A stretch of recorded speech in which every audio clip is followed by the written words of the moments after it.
What is up, everybody? Welcome to the live stream. Welcome. It is good to be back with you again after my, well, let's call it a hiatus. Let's call it a absence. Whatever you do, don't call it a vacation.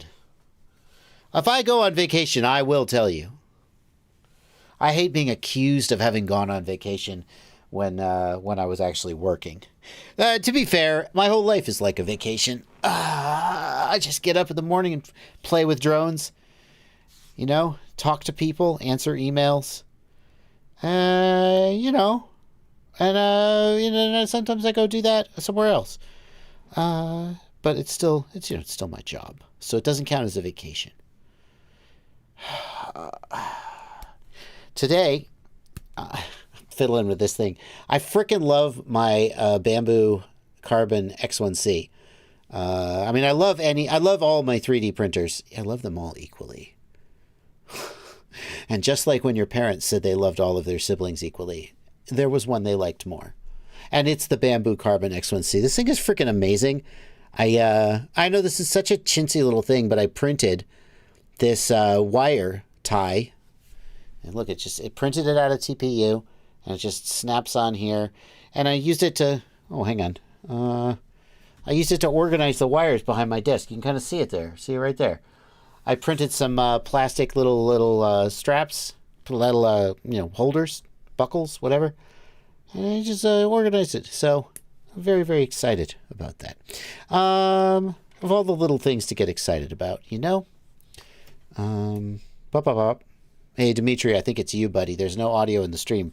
But Dimitri, I did see your question from way before the stream about could the stream start 2 hours earlier? And the answer is that the Sunday stream is in the early or afternoon for the Europeans to be able to tune in your evening time. And then the Monday stream is for the Americans or the North American people in the Western, whatever time zones you want to call it, to be able to tune in after work. And if I were to bump the stream earlier for the Europeans on Monday, it would be pretty close to like if you work till 5 and the stream starts at 6. There's not a lot of time there. So, yeah, I freaking love this printer. It's so cool to be able to just knock these things out instead of having to order them. Not even sure it was cheaper, but we are going to be taking some questions. I'm happy to be here because I love taking you guys' questions. It is one of the, like, you make videos, and making videos could be argued that you're making them for yourself, right? You're making them for the viewers, obviously, but answering questions is it's as pure an act of service as I can think of. And I'm not trying to make myself out to be some kind of a monk, you know, like, obviously, you know, people who actually do charity and stuff are like, that's better. But it is nice to know that what I'm doing is helping, right? Everybody likes that. And I feel the same way about these live streams, that they're answering your questions. Here's how they work. If you're new here, you ask questions. You ask questions in the YouTube chat here. You ask questions here on the Discord server. Hello, patrons. Good to see you again. Good to see you again. Good to see you again, patrons. This Discord server is the people who sign up on my Patreon. And they get to ask questions. Get a little bit of priority. Just a little bit of priority. And also, you can ask questions by hitting the $ down here and leaving a super chat. And when you do that, I will read some of those questions. In fact, that's like the only way to be like really like 100% sure I'm going to read your question. Everything else is optional. And the optionality of it is that Blunty, my producer, if you will, my call screener, it's Blunty, is going to be picking them and queuing them up for me. And then I'll be picking them and answering them. Hey there, Blunty. How you doing, man? Good. How's it going? Good. I'm happy to be back in the groove, even if I'm having a rough day or something, and just sit down and stream for a couple hours sits me right. I always feel. We do have one thing I need from you, and that's what is it? I don't have your camera. We did great coming back. We got everything going. We were a little late to start, but that's true. Oh God. Well, there's gotta I be do something. need that for there part it of is. the producer Woo! duties. Is that better? You got it now? Yes, much better. Great. Thanks, man.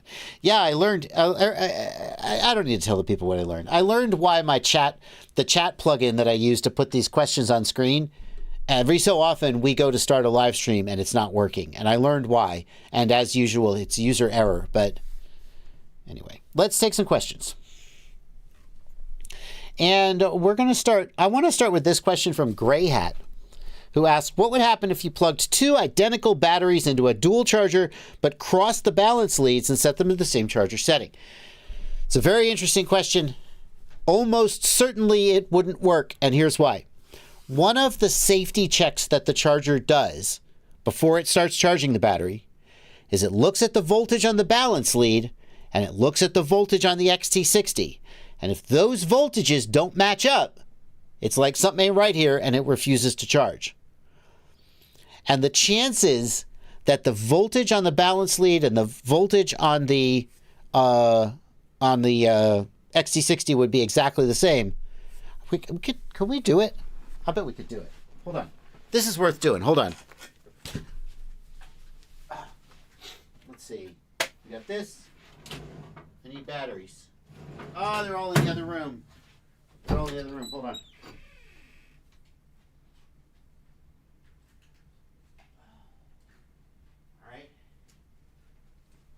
Oh, it's your lucky day, stream. It's your lucky day, stream. It might be. Do you...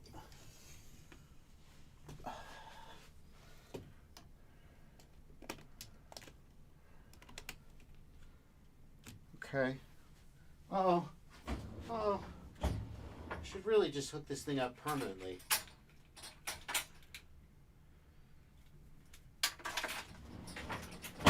So I don't have to do this every time I want to stream my overhead camera.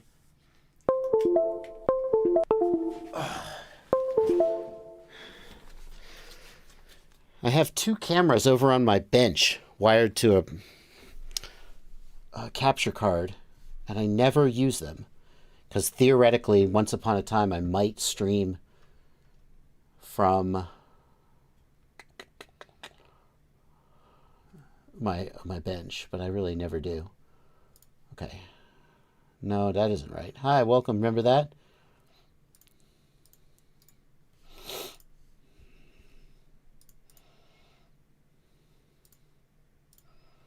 Oh, I have to... Is the camera on? It is on. Phooey.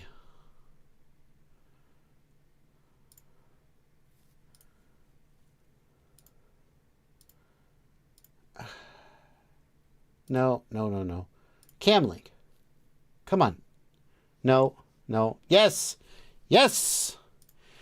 Okay. Plenty. Are we seeing? Are we seeing what we? Now I have to flip this. Here, I can see that. I'm not sure. I believe I see the same thing the stream does. So. Okay. So here's our charger. Okay, we're gonna power up the charger. Charger's powered up. Okay, first battery. 22 volts. Second battery. 22 volts. Oh! Wait, is that right? No. 17. What the frick? That's not good. 17 volts. Okay, 22 volts. All right, so now we're going to cross the streams and see what happens. This better not start a fire. I will be very disappointed if this starts a fire.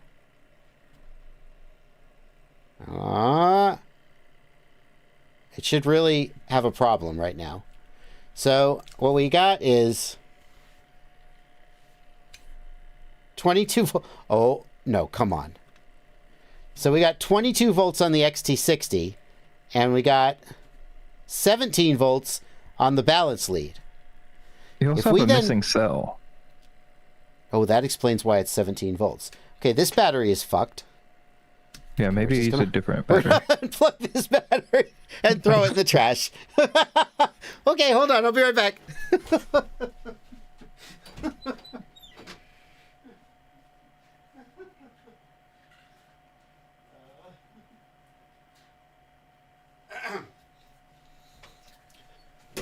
But it didn't start a fire, so that's good. Okay, let's try again. 22 volts versus 24 volts. Okay, so this battery's fully charged. This one is not. And it doesn't have a problem yet. But if I try and start a charge cycle, this is really... I'm putting a lot of faith in this charger. It's supposed to monitor the cells, though, right? It's supposed to check for balance on the legs. 100%. Then... There is no chance that it starts this charge cycle. If it does start the charge cycle, the worst that'll happen is that this battery, instead of getting 1 amp, it'll get... I'm gonna put it at like a minimal... I'm gonna put it at the minimum. Yeah, I don't think you'll actually fry anything doing that, right? Yeah, instead of getting 0.1 amps, it'll be at a higher... No, but it won't... Yeah, anyway. It's no chance that it starts the charge cycle. Ready? Yeah. There you go. Current operation is not supported. That's a... I would have liked a more... You started battery 2. Yeah, because you're seeing all the cells. So yeah, you did start battery 2. I started the right battery. It's going to just... Yeah. My understanding is it will do that as long as the balance doesn't match the XT60. Yeah, no. Yeah, and then it'll ask, like, do you want to charge without balance? But if you have balance in, it should... Well, that's because I unplugged the balance lead. No. Right. Do not... Now it's really confused. I've confused the shit out of it. Now it's charging because now everything is correct. I plugged the other balance lead in. Now everything is correct and it's charging. So there you go. Now Grey Hat asks the next logical question, which is, what if we managed to make it be identical voltages? Oh, whoops, wrong. There we go. What if we made it identical voltages? Would it try to charge it? I think it would, but very quickly the voltages would go out of sync, right? Because one of the batteries would start charging up and the other one would not, or they would not charge at the same rate. And as soon as the voltages went out of sync, the charger would be like, no, something isn't right here.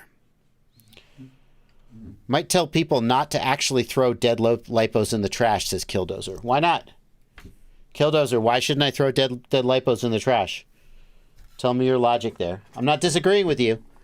I'm just asking you to tell me the logic. By the way, Killdozer is Mike Bergman. I don't know if you knew that. Killdozer is Mike Bergman. He changed his name. Oh, I didn't know that. Thank you. Fire risk. Yeah, it should be discharged. I wouldn't throw it. I'd discharge it, but then I'd throw it in the trash. For sure. Okay. Anyway, great question to kick us off. Away we go.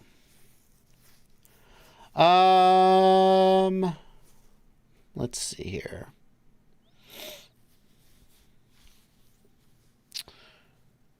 Have you seen the Fat Shark Recon Echo? What do you think about it versus the EV800D, especially with a comparable screen? Well, I have not seen it, but I'm about to. Actually, I tell a tiny lie. I looked at it during the beginning of the live stream because I saw your question. So technically, I have seen it. Fat Shark Recon Echo. Okay, so it's a new $100 goggle. That means it is vying for the best cheap goggle. The best cheap goggle throne with the Eachine EV800DM. Both of them come in under $100. Both of them are analog goggles. And a viable choice for a first analog goggle. Let's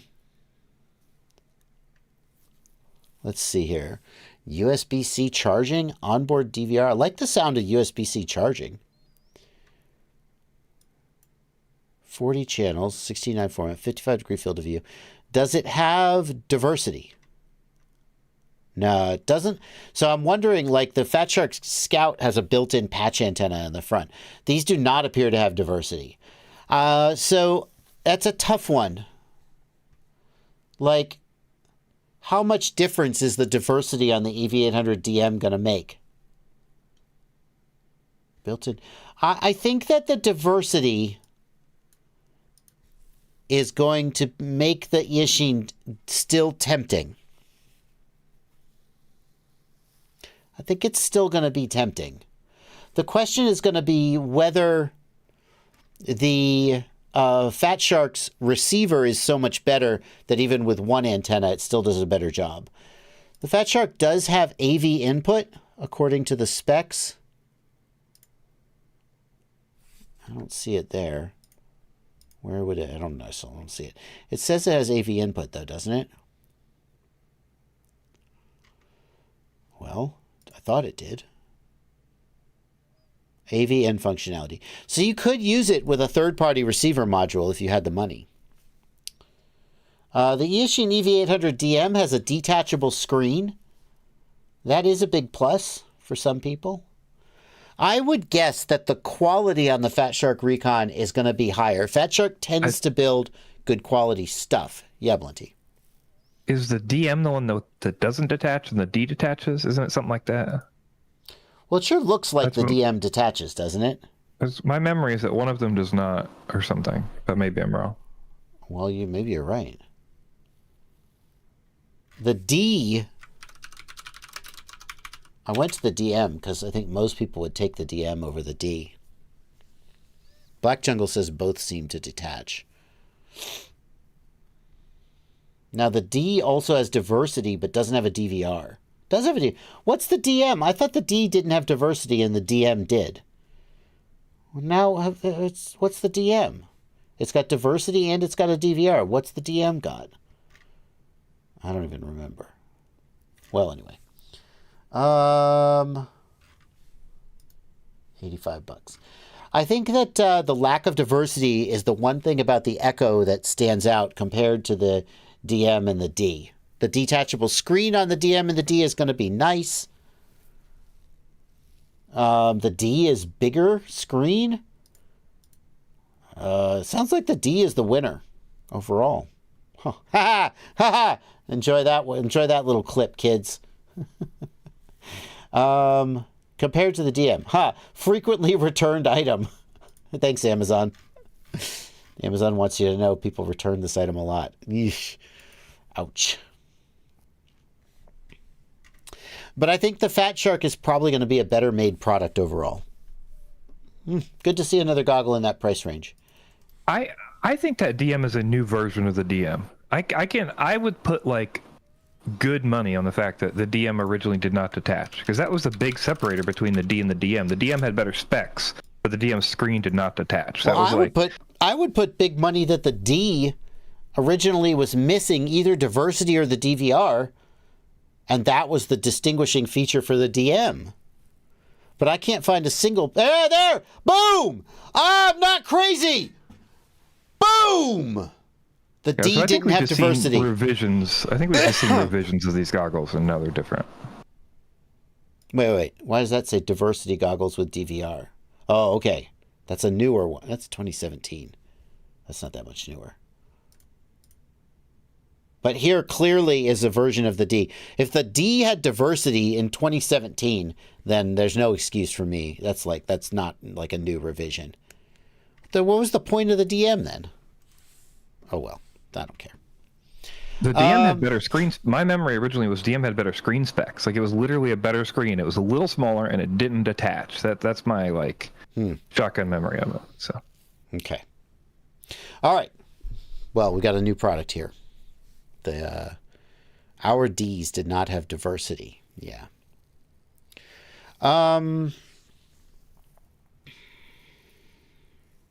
Hey, Dimitri Katsubo, I want to acknowledge this question. It's an $11 super chat, or €11 super chat. Thank you for your donation. I have to say, I will not be doing this. And I apologize because, well, first of all, there's no freaking way I was going to try to walk through this on stream. Because, it's going to be so long and technical that most of the stream will tune out. It's possible that I would make a video about it. But I have tried to deal with this in the past, and it's such a niche thing that, every time I've thought about doing it, I've been like, it's not worth it. I don't care. I don't care that much. So what this is doing is there is a way to transfer the real-time clock from the radio to the flight controller. So the problem is that the flight controller doesn't have a real-time clock. So one thing to do is that your controller has a battery and a real-time clock. You have to set the clock correctly. And on a lot of controllers, the clock drifts. It's not that precise. So this is one of the reasons I haven't pursued this. But I believe if I remember right, you have to run a Lua script on the controller, and that Lua script, then you have telemetry working, and it sends the real-time clock information over telemetry to the flight controller. And then what? Well, the flight controller can show the date in the OSD, and I think the main thing people wanted it for was the ability, if you have SD card, to have your black box logs be timestamped. It's a lot of hoops to jump through for very little benefit. It's been my perspective, and I've never bothered to actually sit down and do it. So you asked, what are some of the pitfalls? Those are the pitfalls.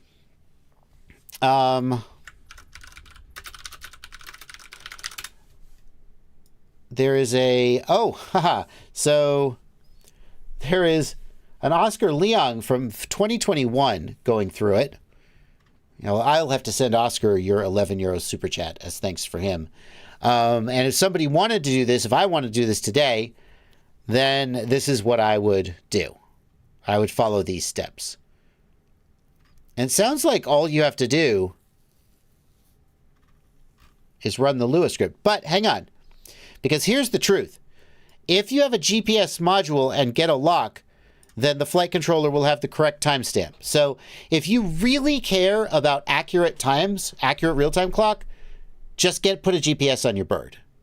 And even if you don't care about position sensing, the flight controller should get correct time. So that would be my recommendation, because frankly, in my experience, the radio's real-time clock is usually wrong as well. So they're running this Lua script is kind of pointless. That's what I would say.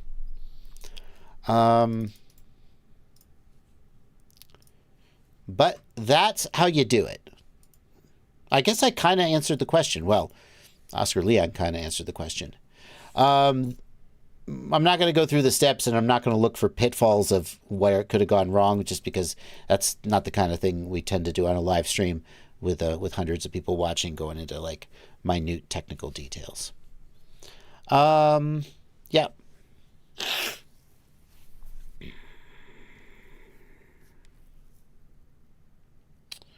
Is 8S the future? No, not really. 8S was pretty cool, but most people are good. More than enough performance on 6S, and the higher voltage. There's something about the way that FETs are designed that there seems to be a cutoff right around, 30 volts or something, and I don't know why, but making ESCs and flight controllers that take 8S seems to be more expensive and more difficult than 6S. Maybe I'm wrong about that, but maybe it's just a market forces thing. But I don't think that for most people the advantages of 8S are really needed, and not at 5-inch, not in the 5-inch class. Maybe in the 7-inch class there's a motivation to go 8S. I could see that, but not in the 5-inch class.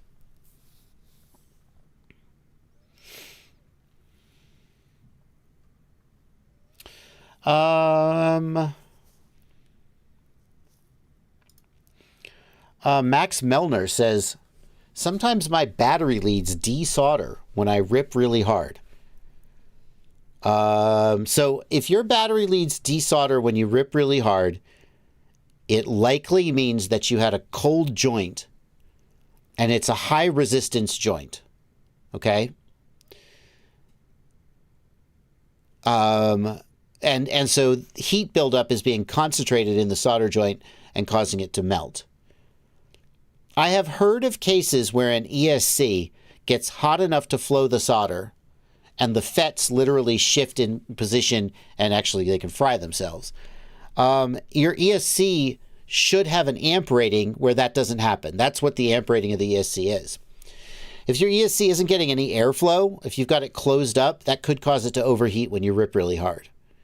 But unless you're just blatantly overdrawing your ESC, like you have a 45 amp ESC and you're consistently pulling 80 amps through it, well, in that case, what happens is the heat builds up and eventually the solder can flow. But that's pretty extreme.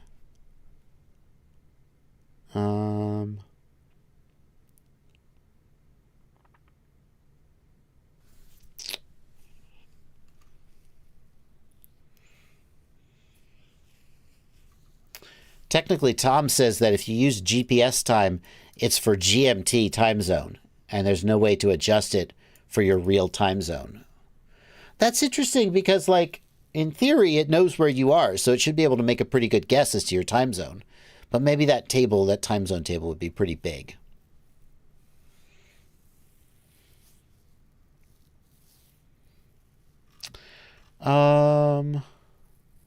I like this question. Blunt, did you have this question about rate profiles queued up? I see it in the Discord. Yeah, I got it. Jason Aviator, I like your question. Thank you for being a patron as well. How do I change the rate profiles on a quad with Betaflight? A friend sent me his dump all file and asked if I could check how my quad responds to his rates. How do I tell the quad to use a specific rate profile? Jason, the way that I would probably do this is if you go into the OSD menu, there is an option there. It's in the profiles menu. So the main menu comes up, you go down to profiles, and then there's an option there called rate profile where you can switch between 1, 2, and 3. However, if you wanted to do it in Betaflight Configurator,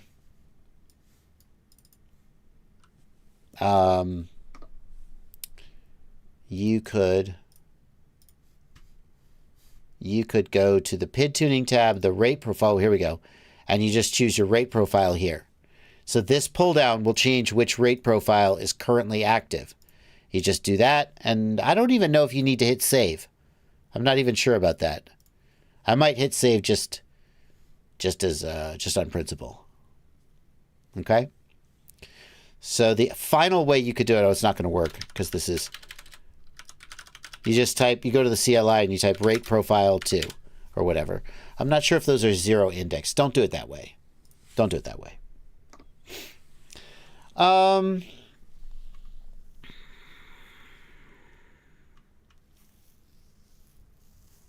Okay.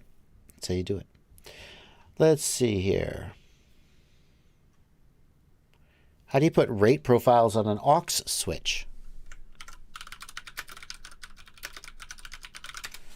Well, I'm not going to tell you how to do it here on stream, but I will tell you, I made a video a while back, Betaflight 4.1, rate profile with jumper T16 6-position switch.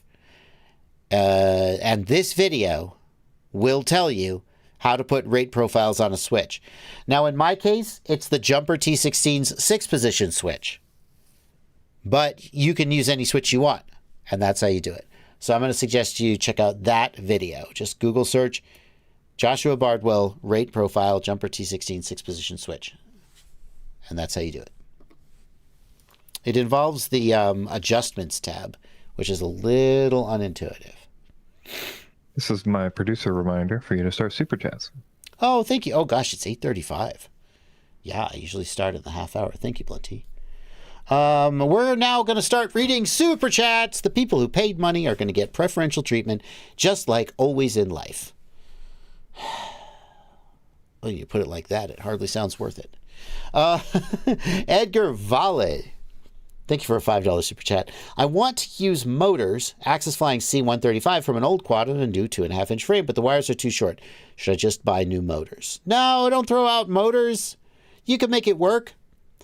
Normally what I would tell you to do is to use race wire to extend the motors. Race wire is just a little PCB. It's just a little PCB with some solder pads.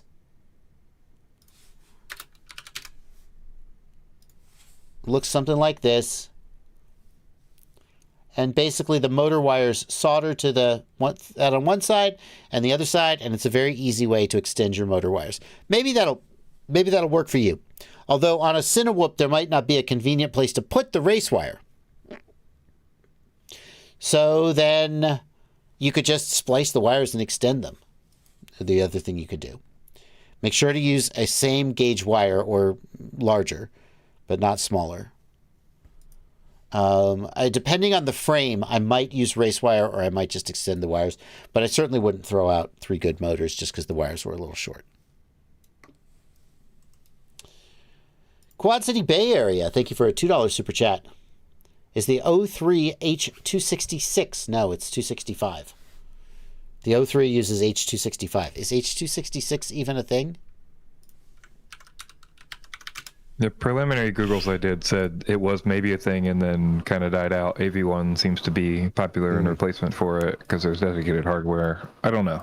Yeah, no one's conclusive. Actually... The 03 is definitely H265, and so is Walksnail, I believe.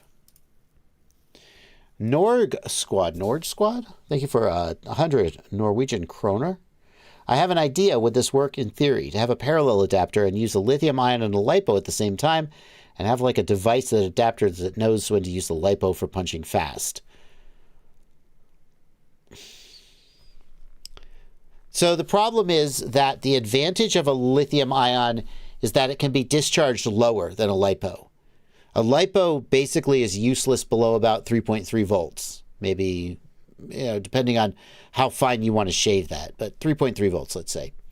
A lithium ion can go down to, let's say, 2.8 volts.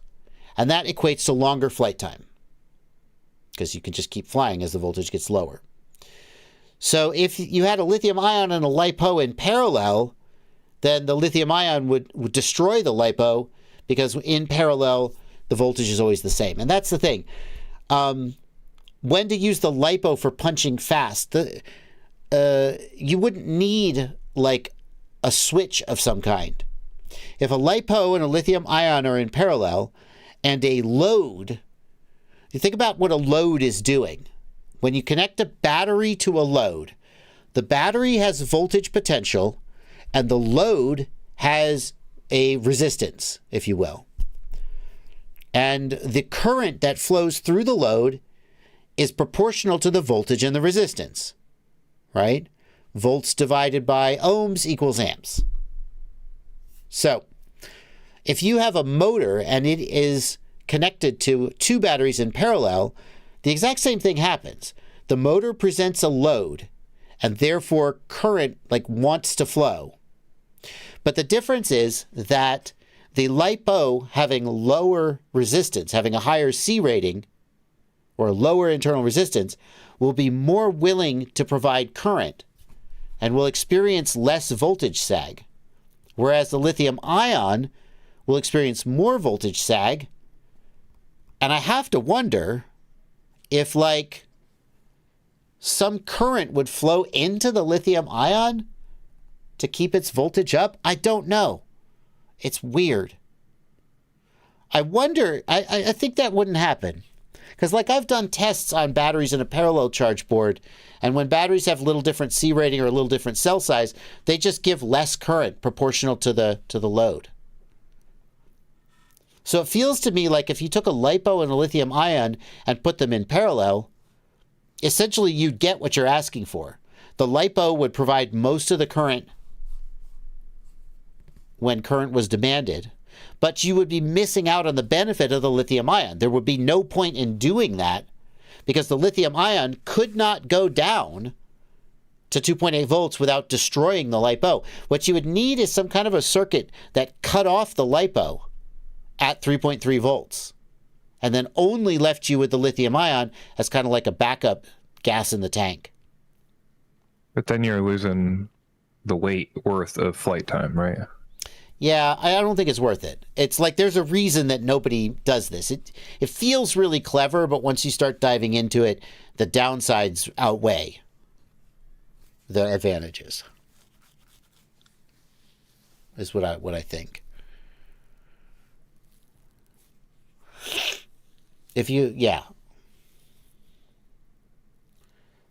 I mean, why wouldn't you just use LiPos then if you want high discharge?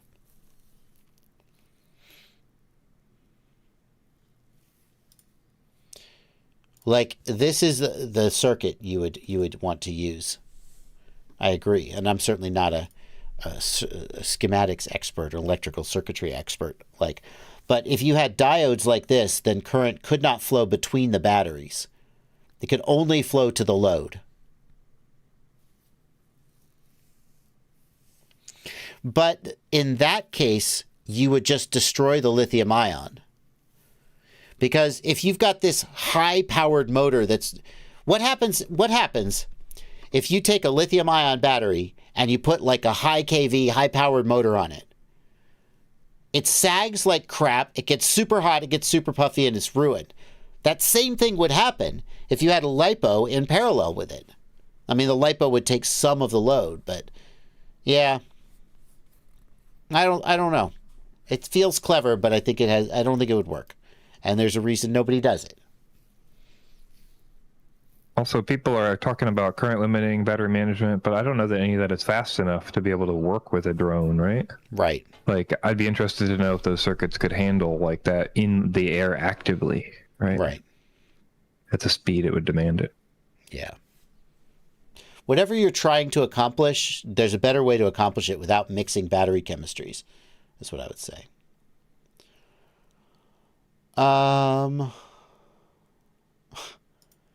Bro Wild, thank you for $5. I'm having trouble with Express LRS. I tried flashing my receiver and now I'm on a list and can't go within 200 feet of a school. Do not go within 200 feet of a school if you're on that list. That's for sure. Bummer. Michael Rachta? I don't know. Thank you for a $5 super chat. Michael, are you still using your MT-12? Yeah, absolutely. Any thoughts after having it for a while, good or bad? Only good thoughts. I haven't yet got enough into surface radios and ground vehicles to find those features that it doesn't support. Like, there's super advanced features of some vehicles, like some telemetry-based stuff. The ability, somebody said, oh, now you won't be able to use the Bluetooth function on your Traxxas controller to flash the ESC. And I went, okay, I don't think that was an issue for me. But apparently that's a thing that the Traxxas system can do, is flash the ESC via Bluetooth in a phone app. And now I can't do it. Oh. So I'm still loving it. Definitely. Thoughts on the iFlight Afterburner, asks Bro Wild. Thank you for another $5 super chat, Bro Wild. Looks hella interesting.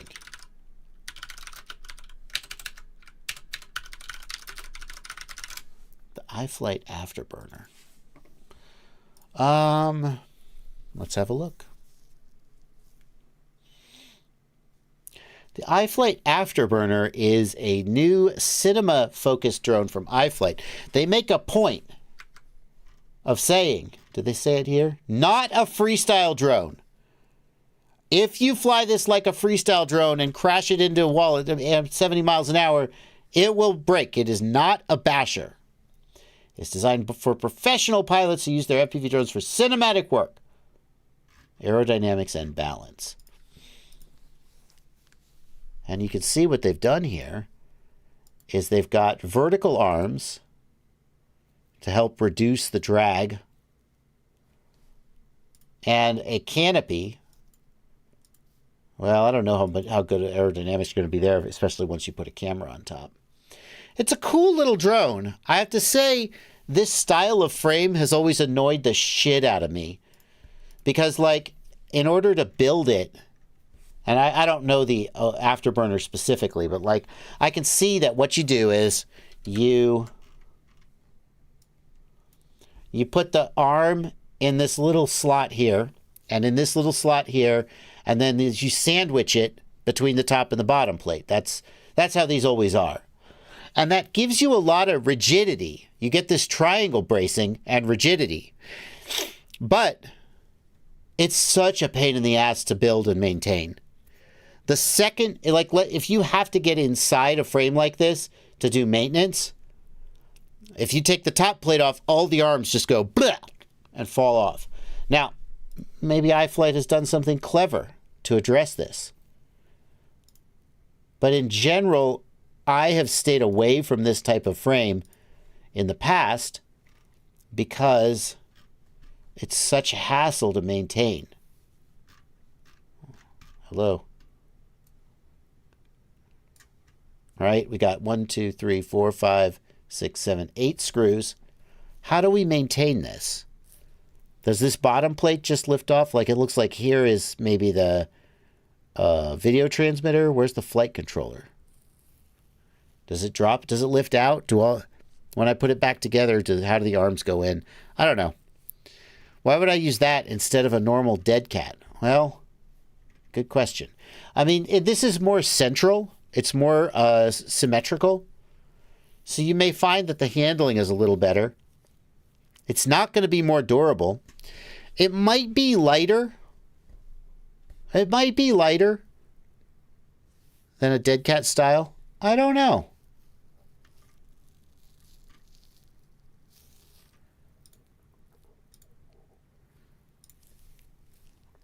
Yeah. Cinematic. Somebody on the internet today said freestyle is dead. Cinematic is where it's at. Shut up. Grows J83, thank you for $10 super chat. How do you feel about a mounted XT60 connector on the frame? So I'm not opposed to a mounted XT60 connector, but many of the ways that people mount an XT60 cause problems for me. For example, I like the mounted XT60 connector on the Nazgul Evoque. And the reason I like it is that, or can we get a good look at it? Come on, show me the booty. Show me the booty. Close enough. The reason I like it is that it ends up about, it's like out of the way. So we put the battery on, we plug in here in the back, and the wire is out of the way of the propellers, and it's out of the way of the battery, right? That's a fine place to have an XT60 be mounted. The only downside of this, in my opinion, is that it requires, it requires that the battery wires, because here's the flight controller and the ESC here, that requires that the battery wires go back over the video transmitter to the XT60, which on this frame it works, but like on some frames you need that room up there for something like the receiver, and it's just kind of a waste to have these wires going all the way back here It's not the end of the world, though. But if we look at something like the AOS 5,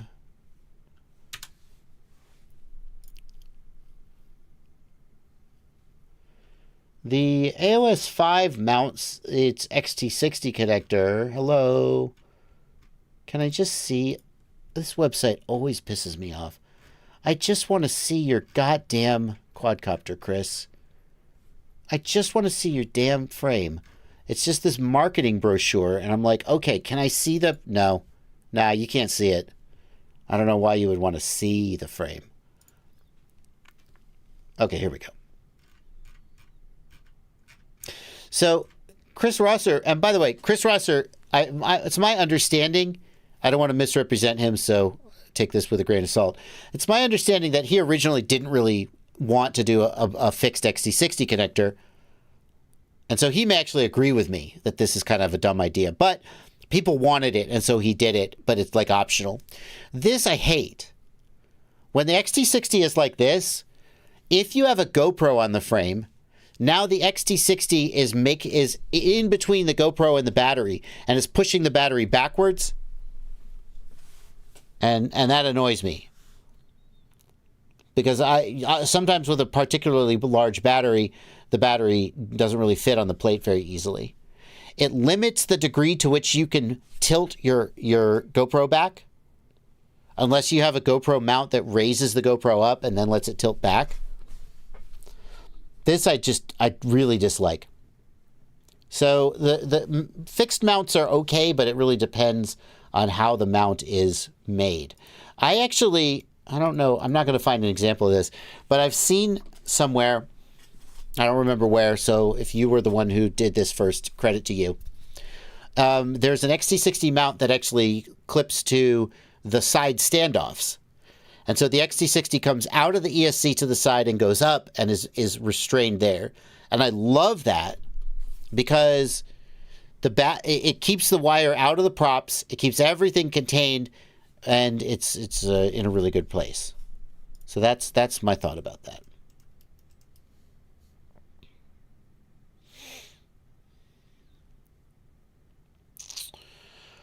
Squirrely, thank you for a $5 super chat. I damaged an inductor on my RunCam Link and it cost $60 to send it to RunCam. Any ideas where I can get it fixed in the United States? In short, no. I don't know. Is all you need to, they're not going to repair it. They're just going to send you another one, probably. I mean, if you can do surface mount soldering, you can replace the inductor. Good luck. Surprised it cost $60 to send it to RunCam. I know shipping to China is expensive, but man, it seems like there's probably a cheaper option than $60.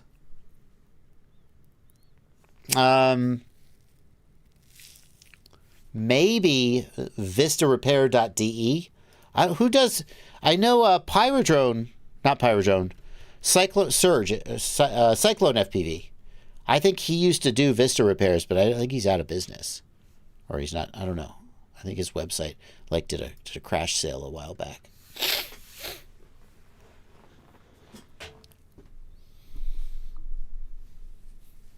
Scott Allen, why would a standoff mounted XT60 limit the batteries you can use? Is it the length of the cable? It's hard to imagine a battery with a cable so short that you couldn't turn it one way or the other to get it to a standoff mount.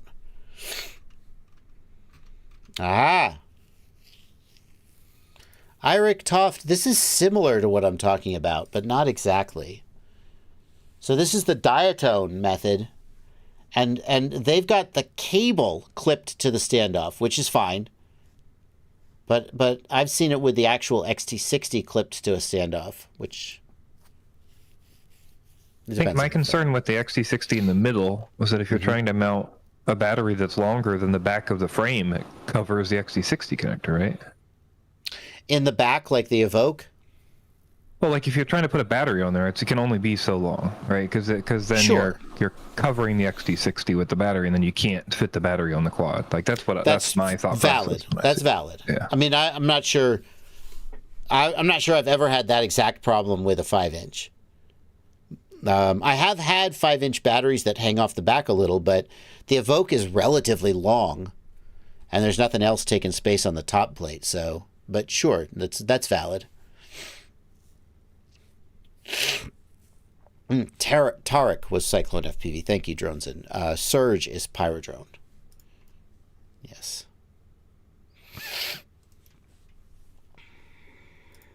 Striker, thank you for a $5 super chat. Oh, yeah. Oh, I'm sorry. One thing I'll just say, that's a good point. Danzilla points out that clip is going to break as soon as you get in a crash and the battery ejects. And isn't that the point of it?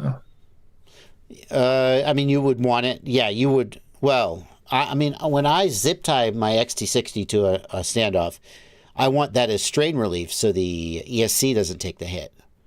Right. But do you think that clip is going to be any strain relief? Or is it just going to snap? No. Right? Like, I don't know. I think it would just yank off. It's just a convenience. Yeah, okay. I would agree.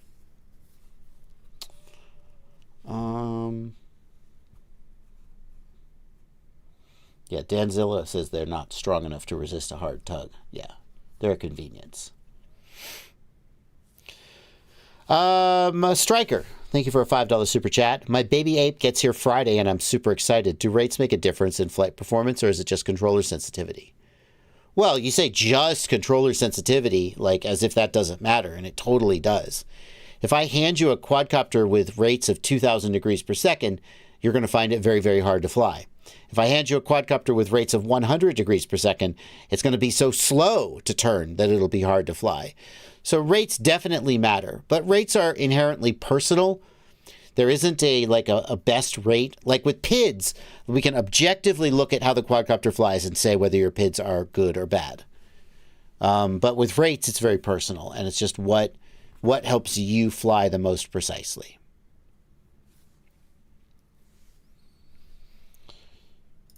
Travis Eastman, thank you for a $10 super chat. Have you ever flown a plane? Yep, I have. I actually started with fixed wings. My very first plane was a Bixler. If you flight test, Bixler from Hobby King, actually, named after and made in partnership with Josh Bixler from Flight Test. And I built a flying wing as well. I don't remember. I think it was the Tetsumo. Yeah. In fact, if you look,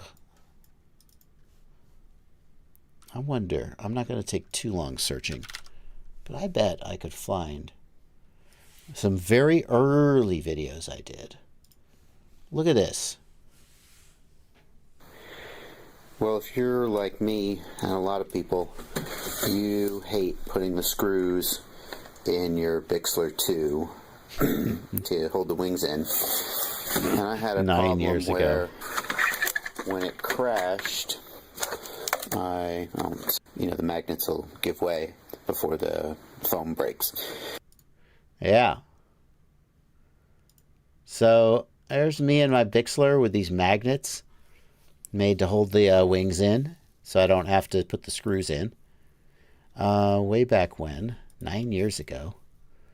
One of the very first videos I posted to YouTube trying to be helpful.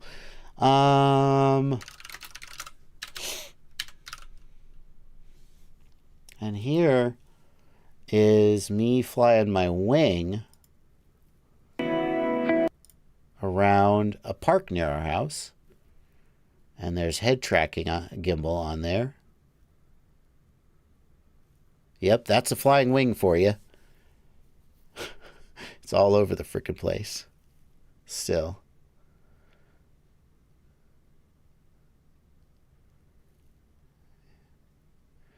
And I'm looking around. You can see in the lower, that's the actual gimbal camera versus I'm looking around, looking into the turns and stuff. Yep. I'm getting low. Anyway. So yeah, I totally have flown wings. I got drawn into drones because FPV Gear is all drone centric. Would love to see you build a plane. Yeah. Okay. GT Pressure, thank you for a $5 super chat. What receiver would be the best for my tiny trainer I'm building? Express LRS would like to go long range as well as no interference from walls. Well, Express LRS, right? What receiver would be the best? Oh, like it's Express LRS, but which specific Express LRS receiver? I would probably get one of the EP2 receivers with the ceramic antenna. If you would like to go longer range, you should get an external antenna, though. And they're relatively, usually on micros, I'll get the ceramic antenna. It does reduce range, though, compared to the external ones. So, like, an RP1, I like the Radio Master receivers particularly. I like a Radio Master RP1.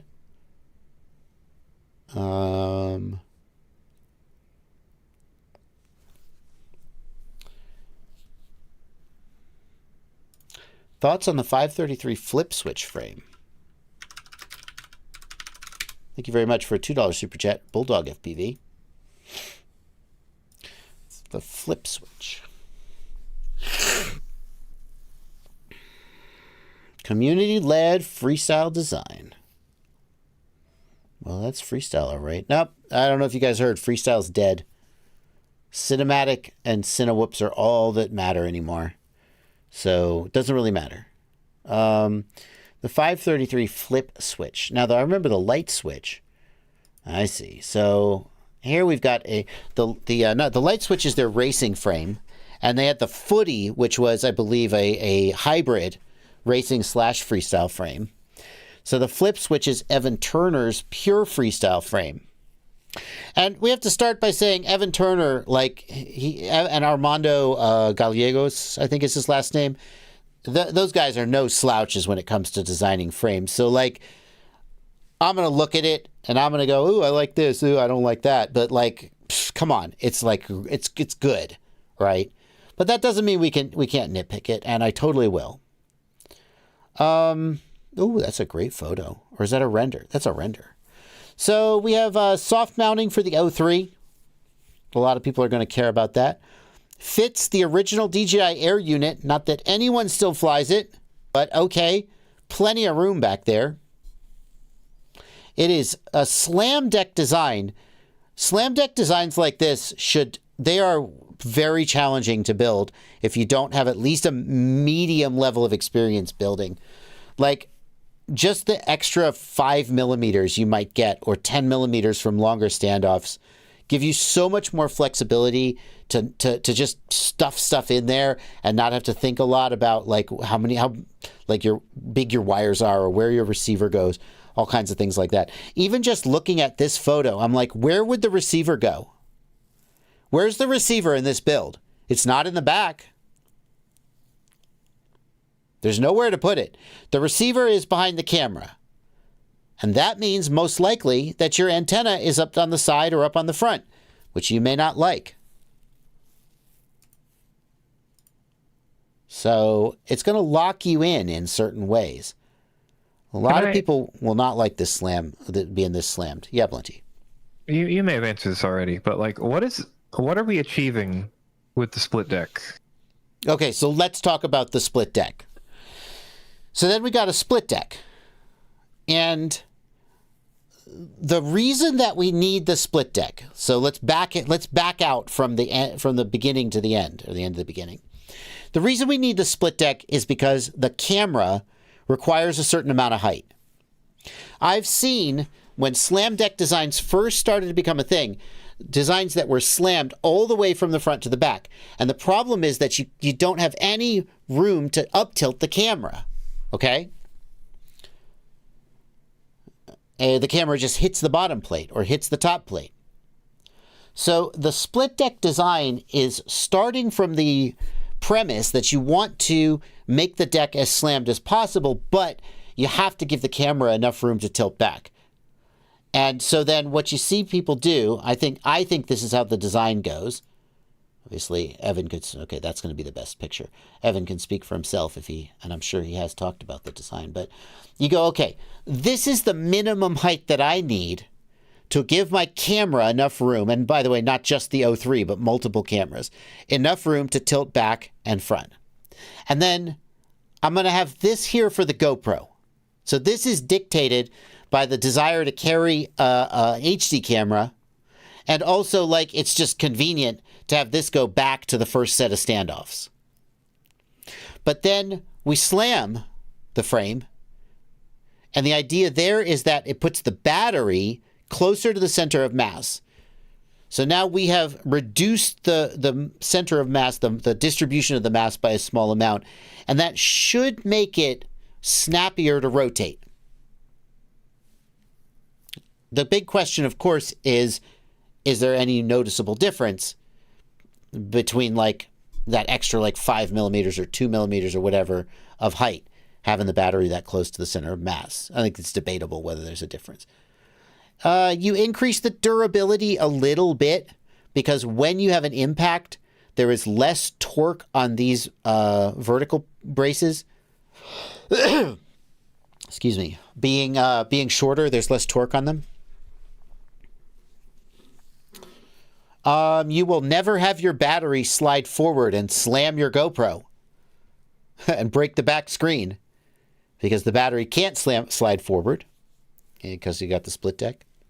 But Blunty, I think that's why split decks became a thing. People wanted to slam the top deck as low as possible, but realized they had to give the camera some breathing room, and that's what we ended up with. I also think that's the motivation for this split here. Like, so this, we actually have a split bottom plate and a split top plate. But a lot of frames solve this problem with this split bottom plate and a solid top plate, and they still have a little bit more room in the front than the back. Presumably, is that because they didn't want to put it that high up in the front, so you like give some on the bottom and some on the top? Is that what you're saying? Well, there's advantages to a split bottom plate in terms of resonance characteristics. Oh. And yeah, okay. So I think that it is currently commonly accepted wisdom, driven mostly by Chris Rosser. So, you have to decide whether that's good enough for you, because no one in the FPV world really is able to duplicate his results. They just don't have the skills or the tools. But I think there's a belief that split decks tends to have better resonance characteristics than single piece. Like, the worst resonance characteristics is a single piece of milled carbon.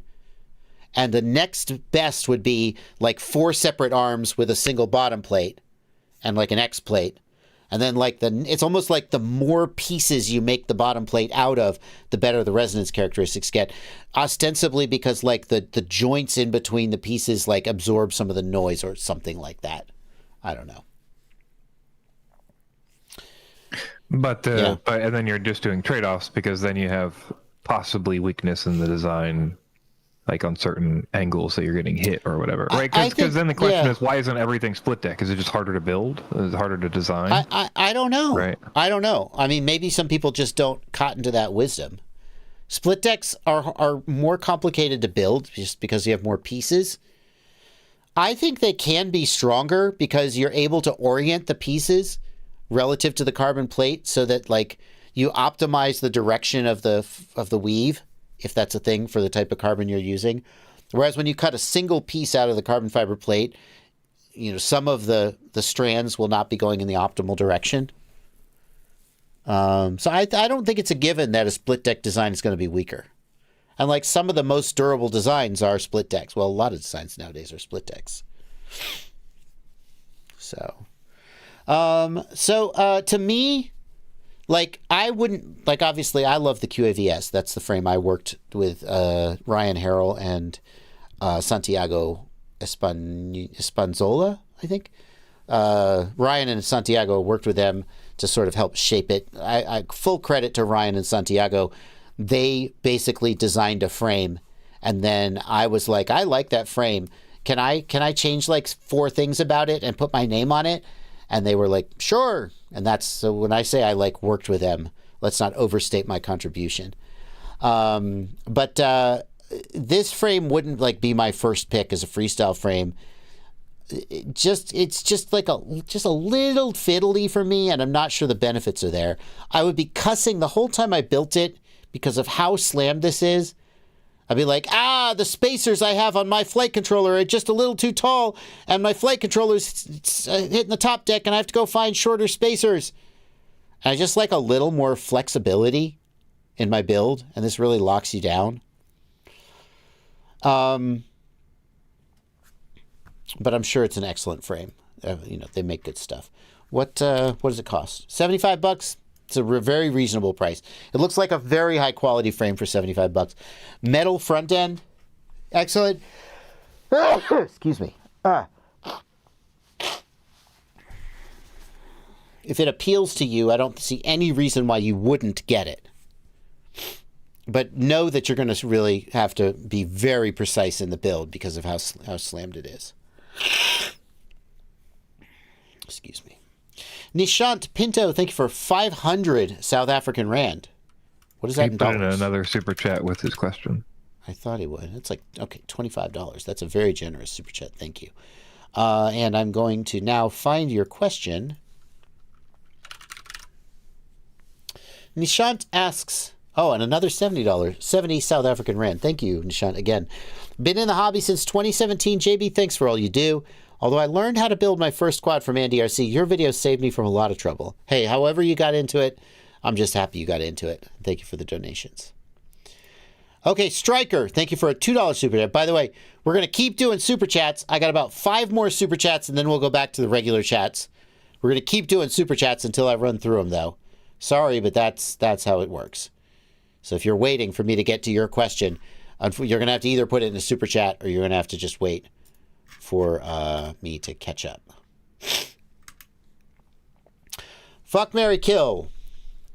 AOS 5, Gepard C Mark 5, Nazgul 5 V3.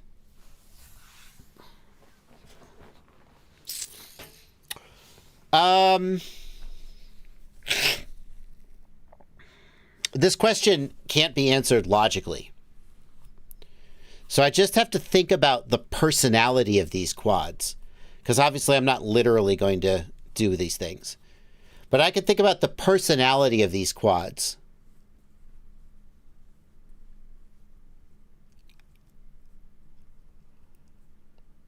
And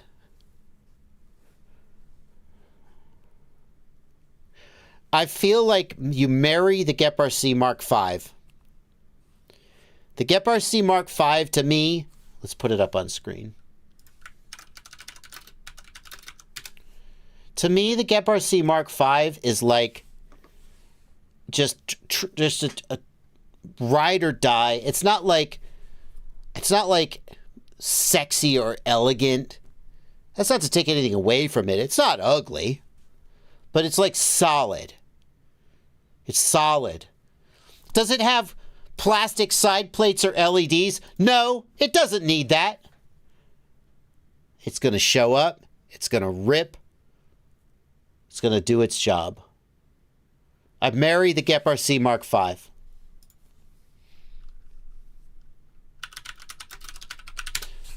The iFlight Evoque. The iFlight Evoque. It is. Can I make it bigger? Honestly. The iFlight Evoque is complicated. It's overwrought, so I would say. It's got side plates. It's got LEDs. It lights up. It's got injection molded plastic. And it flies good. It flies real good. But the minute you take the top off and open it up, and you have to work on it, you're cussing. You fuck the Evoque. You marry the Gepard C Mark V, but you don't marry the Evoque because you're going to get so sick of its bullshit. The Evoque is good for like one weekend, and then you're going to be sick of its bullshit, and you're going to wish it would. You're going to be like, okay, honey, I'm done with you. You look across the room and you're like, ooh, oh yeah, and then the Evoque comes over and you're like, you're talking to me? Oh, I got a shot, hey, and then you start drinking, and then you wake up Sunday morning. And the Evoque is there, and it's plastic, and its wires are all laying all over the place, and it's like, I think one of my LED light pipes got broken. And you're like, okay, I see. I gotta go. I gotta get out of here. And that means, unfortunately, that leaves the AOS 5, and you kill the AOS 5. The AOS 5 is like, there's nothing wrong with it, but like, it's not like uber sexy that makes you go, ooh. And like, it's just like, it's like, it's gonna, the screws are gonna fall out the bottom. Oh, but I have perfect resonance. Look at my pin tune. Yeah. Okay. So, that's my fuck, marry, kill.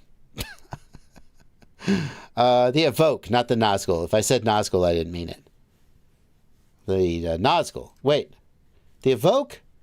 Did you say the Nazgul? Oh, shit. Did I fuck it up? Oh, he said the Nazgul V3. Oh. Well, that's hard. Oh, well, I don't care. I did it. I did the one that I did. And we're just leaving it at that. That's harder.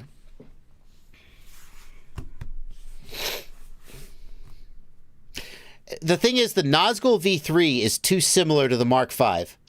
But the advantage of the Nazgul V3 is that it's inexpensive. But sort of thematically, the Nazgul V3 is similar to the Mark V, but just like a half a generation behind. So, like, I would still marry the Mark V, but then maybe I'd spend the weekend with the AOS 5 and leave it behind and kill the Nazgul. Okay. Okay. Parkour Guy, thank you for a $5 super chat. How should I diagnose the audio issue on my quad? I really want to fly with audio, but there's a bad buzz. I don't have an answer for you, Parkour Guy. I suggested that it might be an issue with your receiver module. The only way to know if that's the issue is to test with a different receiver module. You have to start doing process of elimination to figure out where your problem's coming from. But I'm not going to be able to like just snap my fingers and say, here's what's causing the buzz. A bad buzz could be your microphone is screwed up. It could be you have a grounding issue on the quad. It could be a grounding issue or some other issue in the module. Only by testing different things can you figure out where the buzz is coming from. You need another quad with a microphone, maybe a different microphone. You need another set of goggles or another module that you can try it on. But we're not going to be able to solve this analytically by like thinking about it and going, well, based on these facts, here's what the problem must be. I think you have to just start testing different things. I don't have a better answer for you than that. Ashko 5, thank you for 400 rupees. I'm trying to build a 75 millimeter 1S whoop with 1002 23500 kV motor. Wanted to know if a 5 amp board would work for that, or would I need a 10 or a 12 amp board? I've seen the Meteor 75 with a 5 amp board. Are there any 1S 12 amp boards? I think most people would use a 5 amp board for that. There definitely are. Yeah. Flywoo uses a 10 or 12 amp board. Interesting. But is the Flywoo like a 75 millimeter whoop, or is it a heavier quad? Like generally with ESCs, I think that I like more amps rather than less. So like if I had the option to use a 10 amp board, I would consider it. I don't think you're not going to be like, oh crap, I used too big of an ESC. But I think that we'll see that a lot of people are using a 5 amp on, yeah, okay. Beta FPV has a 12 amp 1S. I think, yeah, but was it a 1002 motors? Those bigger motors are going to pull more current. Probably. I think you could get away with a 5 amp. But if there is a 10 or 12 amp board that you're comfortable using, I don't think you're going to regret going with it.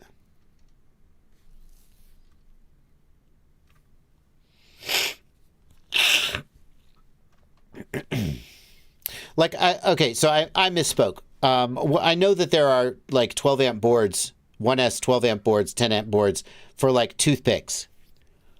But I wasn't sure. When I think about whoops, all the whoops I'm aware of are using like 5 or 7 amp ESCs. And again, I could be wrong about that. So I should have said a whoop flight controller with a 12 amp ESC. Like, is there a 75 millimeter bind and fly whoop that has more than like a 7 amp ESC? The Mobeetle 6 is a 12 amp board. Okay, that fits the bill, and that's a 65. Joltax, I didn't misread the audio question. We've been going back and forth on email, and so I think I know what the question was. That's why I answered the way I did.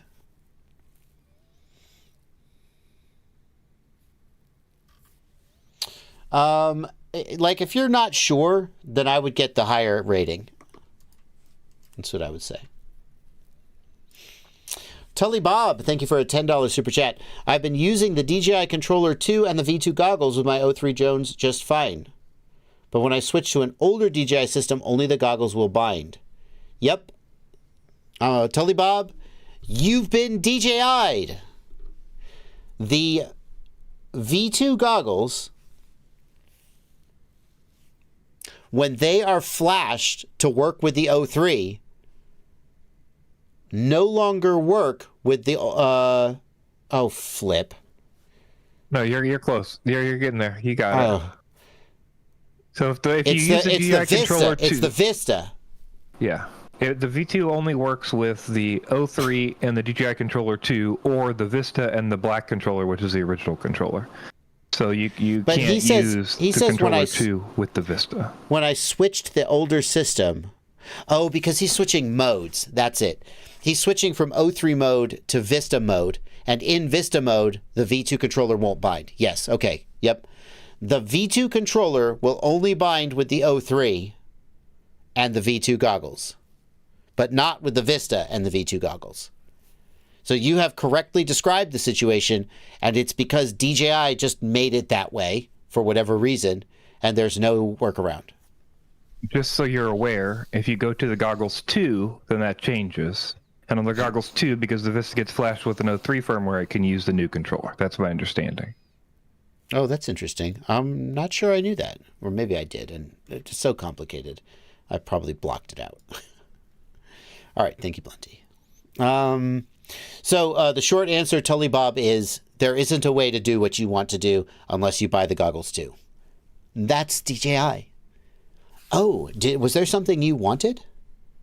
Well, you'll have to buy a whole new set of goggles. And we fixed that bug. But I wanted you to fix the bug in the goggles I already own. No, we're not going to do that. Grismore Hiemeyer. Thank you for a $5 super chat. The Walksnail Avatar HD dual antenna VTX is listed as 4K compatible. Is that because it supports the Moonlight camera? It doesn't do native 4K.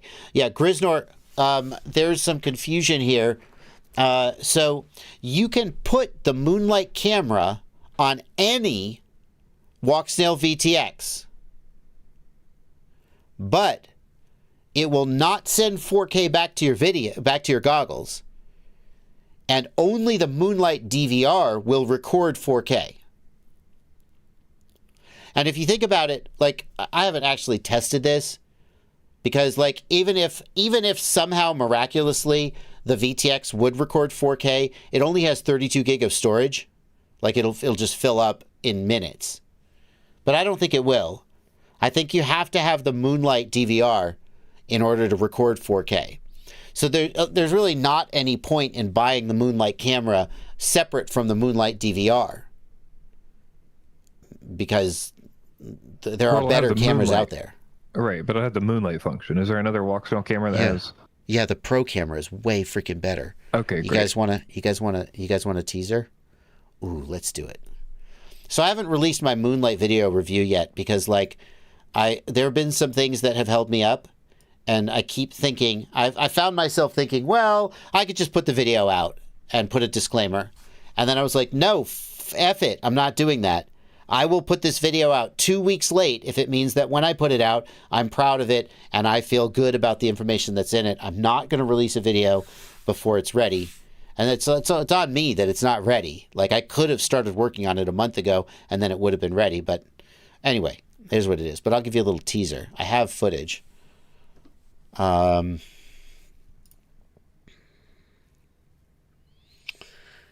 So, no, that's the Moonlight in the 03. Hang on.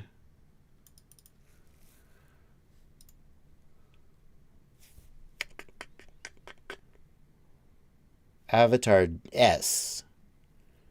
What do we got here?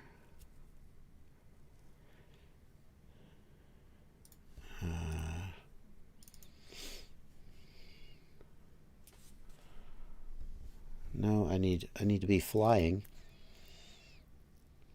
Okay, so this is the Moonlight camera. And I'm playing with different settings here. Actually, that's not the right. I should use the hotel.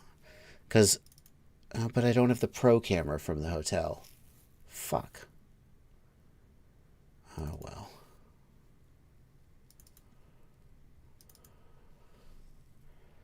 So here's the Moonlight camera from the hotel.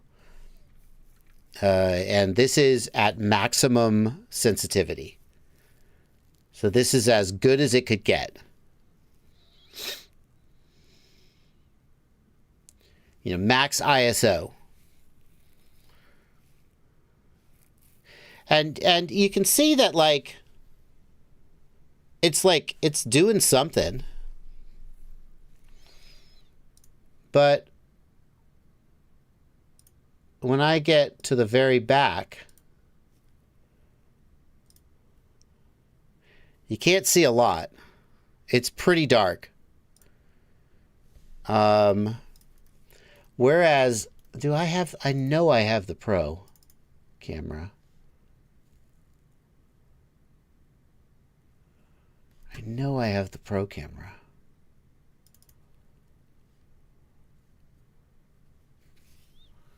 Maybe I only have the goggle DVR from the Pro camera.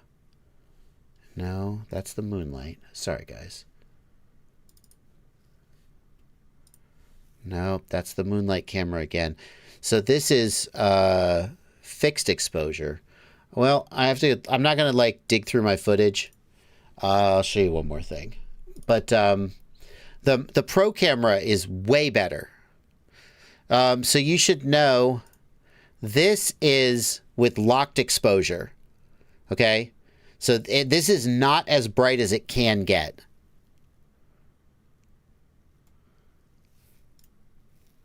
And then this is obviously way overexposed, so I had to land and turn it down. And fix the white balance. So this is pretty good. But it's pretty bright here, too. So I would say, I wish I could find the freaking Pro camera. I'll say, like, it kind of just looks to me like it's just cranked up, right? Because you can't, like, see extra in the dark areas, at least when you were showing it, right? It did pretty good. It did better than the 03. So, like, the 03, it has some sensitivity. So here's the 03 in that same location I showed. And like you can see, this is obviously worse, right? I'm not even sure how I'm flying this, to be honest with you, but I obviously am. The goggles must look brighter. Weird. Like the 03 is clearly worse than the Moonlight. But the Pro camera is so much better. And I don't know how I don't have a frickin'... I guess... you are on the Moonlight VTX page. Is that a problem? No, that's just the project. No, okay. I think the Pro camera, the SD card didn't read or something stupid like that. And that's why it was missing. That's very frustrating. No, wait. Goggle DVR. It's the goggle. It's the last goggle. I did get it in the goggles. Yes, hold on. It was in the goggles. This is the Pro camera. The goggles, I was able to read it. Yes, okay. Thank God. I knew I had it. So this is the Pro camera in those same lighting conditions. And you could just see it's pulling a lot more light. Looks a lot like grainier, flashier. Is that? Yes, it's grainier. Yeah, it's right. But it's able to just pull a lot more light. But the idea is that like the Moonlight camera, you're going to be, well, I guess it'll record 1080p with a standard VTX, which you might still want. It's going to have slightly better image quality, right? But as far as Moonlight goes, the Pro camera destroys it. Look look here. Do you see it shift? The Pro camera is like crushing here.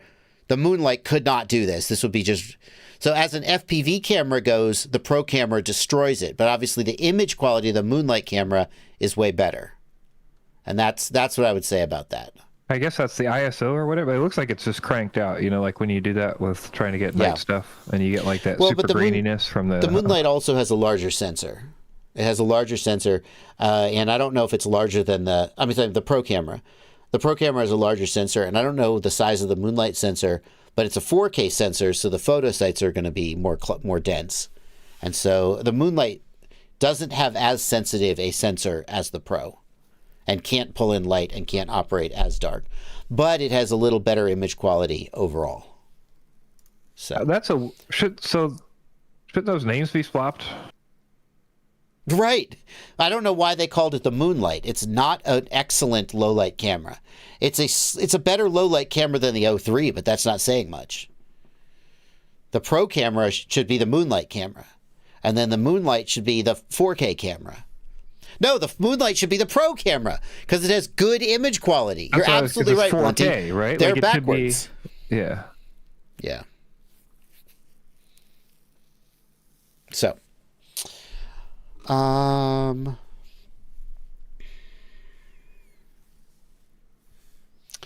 Scotty Camera, you can always turn the ISO up, but at a certain point there's so much noise that it's useless. So the idea is that you want to be able to turn the ISO up while still having useful amount of noise. Sniper Jared, I would say that the Pro camera is better as an FPV camera for general use. The Moonlight is better if you want to have a more professional looking final result, especially if you want 4K, where you don't have to carry a GoPro. That's where the Moonlight is going to excel. Okay. Super Greg, thank you for a 10 Canadian dollars super chat. I have the MT12 4-in-1. I want at least 8 channels. Do I daisy chain the R85C receiver? And if so, do I power the second receiver by connecting one battery port to the other? The R85C receiver.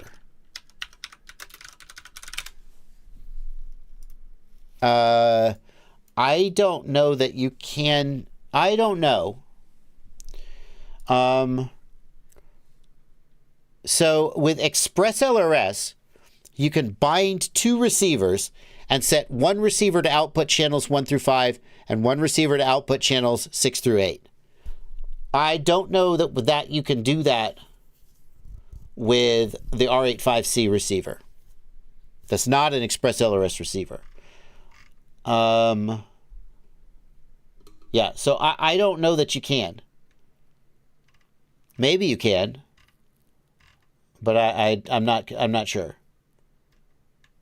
If anybody in the chat knows whether you could do that, let me know. My default answer would be that you can't do that. Okay. Acryliquad when, asks Black Jungle. Botgrinder one-upped you already. Yeah, I saw Botgrinder's video about the acrylic quad. And I gotta say, I felt a little clickbaited. And I say this with love, and I say this with the pathos of a fellow content creator who gets accused of clickbaiting and wants to murder people for accusing me of clickbaiting. I say it with all that. I was scrolling through my content feed, and I saw this thumbnail, the future of FPV drones. And I thought, Okay, Bot Grinder, what do you got? I was legitimately interested in what Bot Grinder thinks the future of FPV drones was. And don't get me wrong, I expected it to be like a product review. Like, I was prepared to be a little clickbaited. So I was like, okay, this is just a novel kind of FPV drone that he's doing a product review of, but that has some characteristic that's reasonably described as the future of FPV drones. But then when it turned out that it was an acrylic quad, and at the end of the video he crashed it and exploded, and he didn't crash it because he's a bad pilot, he crashed it because the minute he armed it, it went and flew to the moon because acrylic is not stiff enough. Like, when the outcome of the video was, oh yeah, no, acrylic quads are a terrible idea, that's when I felt clickbaited. And I realized the title was ironic. And I was like, Bot Grinder. I thought you were gonna show me something good. I was a little disappointed. Drone Droid FreeSky will bind multiple receivers, but it will output the same 5 channels on all of them. That's the problem. Yeah, I clicked, but I skimmed the video and then I clicked away. He didn't get good retention. He didn't get good watch time. And that's, yeah. It was good content. That's the thing. This was a good video. I just think that if you're going to have an ironic title, then there needs to be more explicit irony in the title and the thumbnail so that I don't believe you quite as hard when you say the future is here.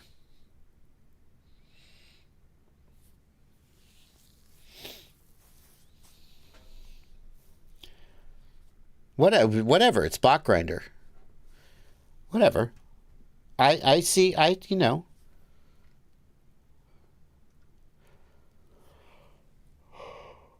Oh, stop making excuses. Stop making excuses. I can have the reaction that I had when I saw his title.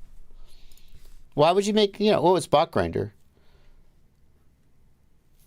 Usually, Bot Grinder's titles and thumbnails more or less represent what's in his video.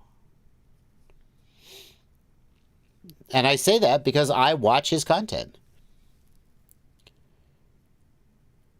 You know? Almost always, I can get a fair guess about what's in his video from the title and thumbnail, even when sometimes it's silly or ironic. And so this one, I was just like, oh, I was expecting the future, and I got an acrylic drone, which sucks. Anyway. Bardwell smashes Bot Grinder, claps back. That sound like that. I have a Nazgul Evoke V2. Where would you mount the flight test Easy ID? Thank you for $10, Travis Eastman. Flight test has a clip that goes on your battery strap and straps to the top, and the Easy ID is powered off the battery's balance connector. That's where I would do it.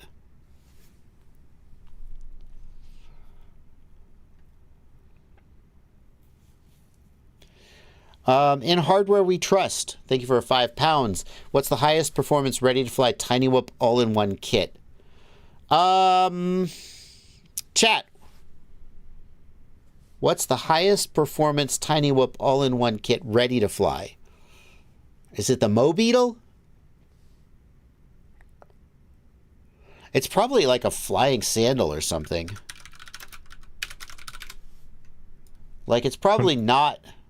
When we say RTF kit, though, I think he means like goggles and controller, right? Oh, he means goggles and controller? That's what I read from that. Like RTF all in one, right? I could be wrong. But... Well, there's the Emax Tiny Hawk. There's the Gep RC, what the fuck? And there's the Beta FPV, who gives a shit? Who makes the Rotor Riot Vision 40? I think Emax still has the Tiny Hawk 3. Emax. Tiny Hawk Freestyle 2 as well. I love those Tiny Hawks, but don't I even know like if the they tiny. still I like the Tiny make 'em. Hawks. I like the Tiny Hawks. Here's a Tiny Hawk 2. Oh, that's pretty good. So, like, do you legitimately want a whoop, or are you okay with, like, an open prop like the Tiny Hawk 2? Like, this is a pretty solid kit right here. The controller is the weakest part of this kit. It's kind of crappy. But the quad is freaking solid.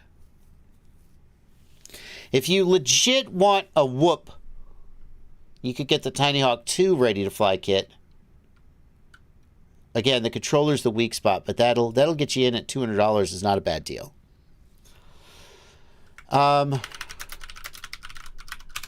If you want sort of higher quality, Rotor Riot, where's the kit? There's a kit. Starter kits. Vision 40 starter kit. Shut the heck up.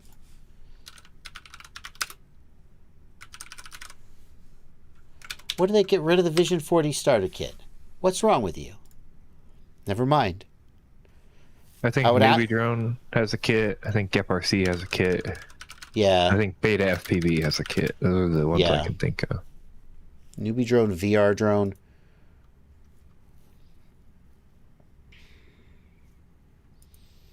I don't know if that's like the highest performance, though. Look at that. Yeah, no, that's not highest performance.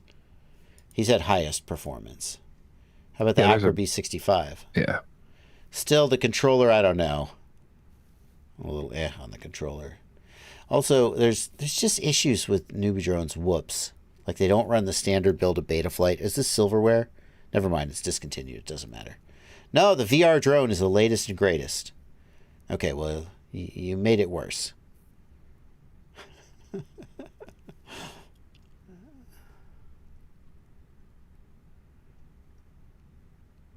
Yeah, no, I wouldn't call that high performance. Tiny Hawk 3 ready-to-fly kit.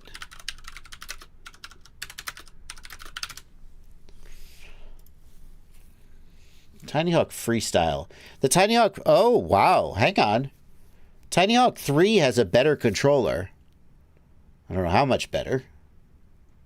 I think the problem is finding it. I think... What are you talking about? Add to cart. Add to cart. Okay. Right there. Boom. Add to cart. $269. Check out. Done. Oh, weird. The page I looked at said it was out of stock. Okay. Well. Okay. He says he already has a Radio Master Pocket. Oh, so you don't need a ready-to-fly kit. If you don't need a ready-to-fly kit, like, then the question is, what goggles are you going to use? Is it analog? Then you can't get the Vision 40. Aber the Ham, thank you for a $2 super chat. F the pleb chat. Damn right. How tall am I? 5'8". Thank you for 5 pounds. My Mamba F411 shows interface 0 and interface 1. Gonna need more information, Nutsworks. I don't recognize those phrases at all. So, we're gonna suggest you email me, and maybe we can work through it. I don't know the answer to that. And that brings us to the end of the Super Chats. We caught up. Just enough time to get a few more of the regular chats in before we finish. Blunty, do you want to pin any particularly interesting ones? Or do you want me to just scroll through? Yeah, I'll start doing that. Okay. I wanted to wait till you were back on that screen. I'm back. Oh, yeah, right. I'll take this one in the meantime. What do you think about TBS? Have they ceased to exist? Nope. I guarantee you they have not ceased to exist. They are continuing to produce Tangos, and they're continuing to produce Crossfire receivers.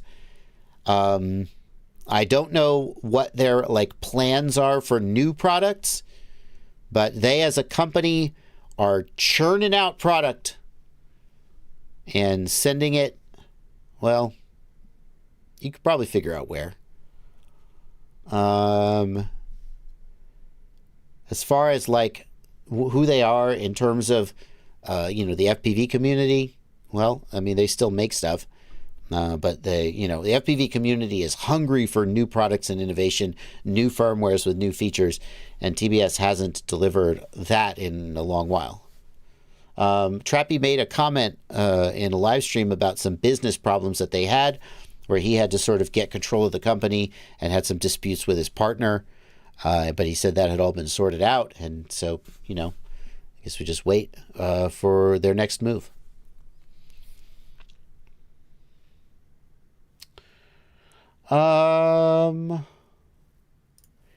S. Mueller, thank you. Oh, we're not doing super chats. S. Mueller says, I'm interested in building a long-range drone, but do not want to carry around a gigantic drone. Would you recommend the Axis Flying Cola 7 or the SpeedyAB Mario Fold 8? So I've reviewed the Cola 7. It was okay. It had some flight issues when you tried to acro it. Like when you dropped throttle, it bobbled. I felt like it wasn't the best flying, but maybe that could be fixed with a PID tune. Overall, though, I thought it was, reasonable. I haven't reviewed the SpeedyAB Mario Fold 8. Folding drones are notoriously tricky to get right. Does it only fold the long way? How does it fold? Show me it folding. Well, that's interesting. It only folds the long way. Which is like... So it doesn't actually... It gets longer. It doesn't get shorter. I mean, it's not as wide. When you tell me you got a folding drone, I'm not sure that... Okay. I mean, I guess that helps some, but it doesn't compress it down as much. Yeah. Yeah, okay. I guess I thought the arms would fold the other way and it would get, like, both narrower and shorter. Still, it's going to take up less room, I guess. Like, I bet that the Mario flies better. And an 8-inch, is it an 8-inch? That's why it's the Mario Fold 8, right? Those 8-inch props are also going to be a little bit more efficient than 7-inch. It definitely has a more traditional layout when it's folded out, which suggests that its flight characteristics will be more predictable. Fixed by a single M10 screw group.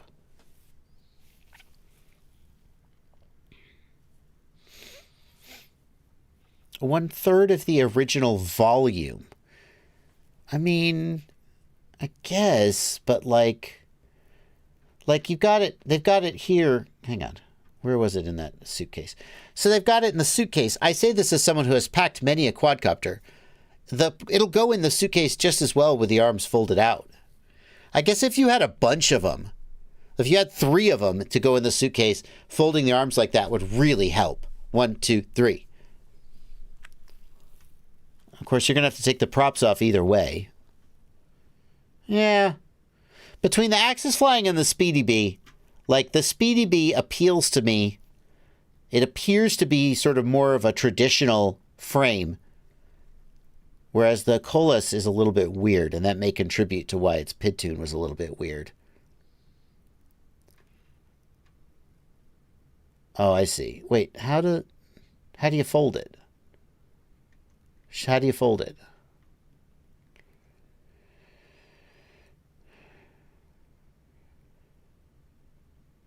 Huh.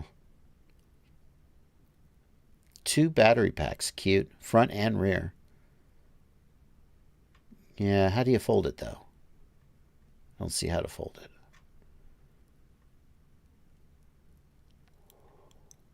Huh. Do you pull these pins out? No.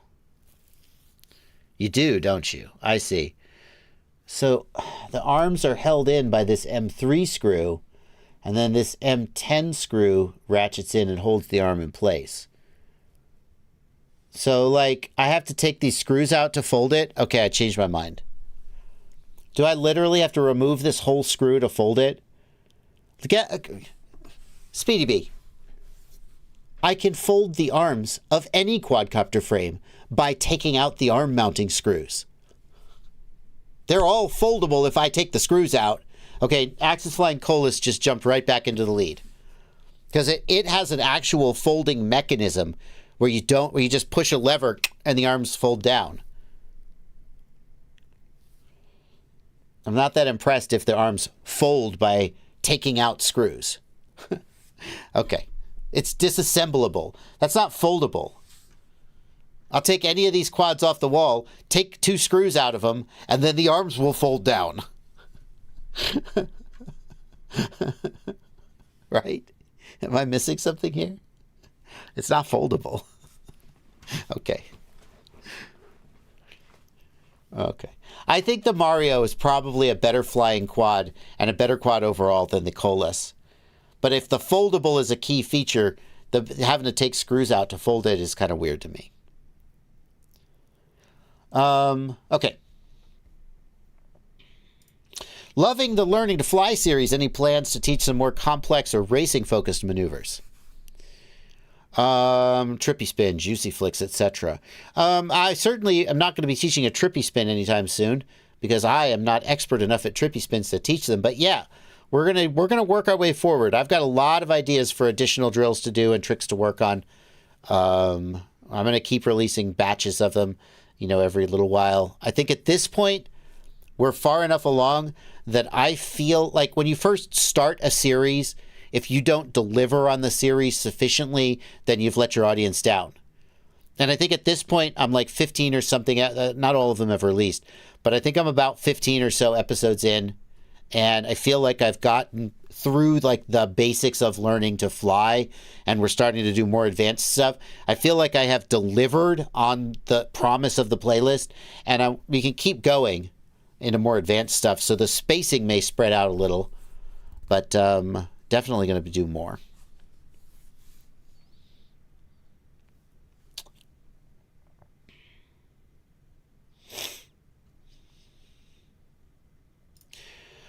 The Goggles 2 and Goggles Integra are heavily discounted. What do you expect for DJI in 2024? Is an 04 Air unit and new goggles coming? No one can say for sure. So I will say I have seen reasonably good evidence. In a previous live stream, I said that there wasn't solid evidence for existence of new goggles, that it was just rumors. And in response to that, several people sent me some pictures which represent pretty solid evidence. So there's solid evidence that new goggles are in the works and that they are going to come with a new FPV drone. There is no evidence of a new air unit at this time. As far as backwards compatibility goes, my guess would be that the new goggles will be backwards compatible with the 03, but not the Vista. However, there are enough Vistas out there that maybe DJI will break from their usual trend on this and support it. But typically, DJI's pattern is that a new product comes out and it is not backwards compatible with 1 or 2 generations before, and that's what motivates you to upgrade. I think it would be shocking if the new goggle was not compatible with the 03. So I would bet it's compatible with the 03, but I wouldn't predict because it's, prediction just is not based on any facts. It's just a guess. Also, it may not launch with compatibility, right? It may be an update later. That's something Absolutely. We've seen before. That is something we've seen before, 100%. The other thing I'll say is that, when we talk about new DJI options, we didn't hear about the 03 unit before the Avata. We heard about the Goggles 2 and the Avata. Mm-hmm. So about 3 months after the Avata was the 03 unit kind of showed up. Mm-hmm. So it's logical to think that if this does launch, then you would expect like 3-4 months to be possible cycle for another air unit. I think it would be a relatively safe bet that we'll see an 04 air unit in 2024. That's just me, gut checking and reading the tea leaves. Please don't take it like as a Bardwell said new air unit in 24. But I would like if you were like, hey, bet me $20 on whether DJI releases the 04 in 2024. I'd be like, okay, yeah, I'll take yes on that side. I bet you $20. Should I get a digital system now or wait a bit? Get it now. Just decide what's best for you and get it now. This whole I don't know, something new is coming. There's something new always coming. Something new is always coming. What we have now is so good. What we have now is so good. Why would you wait? Just get something. Start flying. Hey, You're going to break it anyway. I got a secret for you. I still have the V1 goggles. And how do you live with yourself? And I still take them out all the time and go, man, this looks great. This is crazy. Yeah. You know? Nothing got worse. It's just getting better. Yeah. You're going to sit there and you're going to wait for 9 months or 6 months just because and then the new product's going to come out and it's going to be so expensive and maybe you won't like it anyway and it'll have some problem. It's not going to be everything you thought it was going to be. Don't do it. Just pick something and buy it and enjoy it. Get on with your life. Live your life. I'm really hungry. But I think if I order pizza tomorrow, they might have a new topping that I'm really going to like. No. Just buy something today. Pick one. Okay.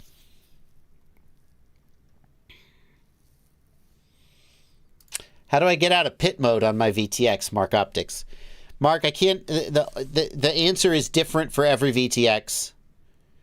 You should email me. Email me, jb@joshuabardwell.com. In fact, anybody whose question I didn't get to is welcome to email me. Anybody's welcome to email me, jb@joshuabardwell.com.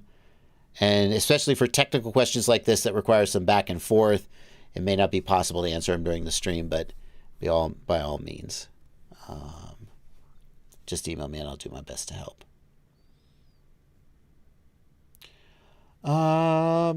We're getting to the end.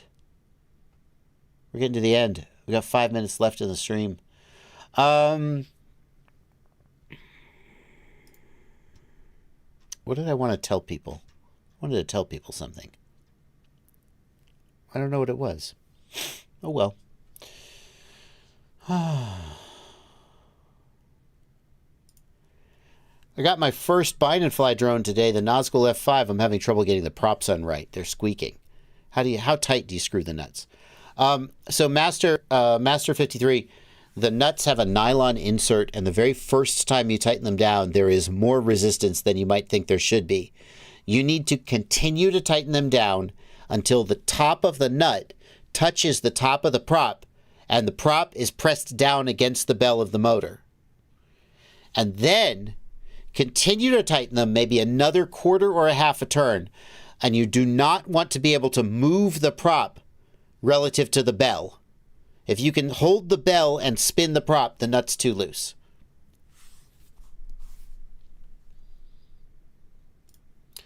Let's double check. Some new super chats have come up. We'll get those at the very end of the stream.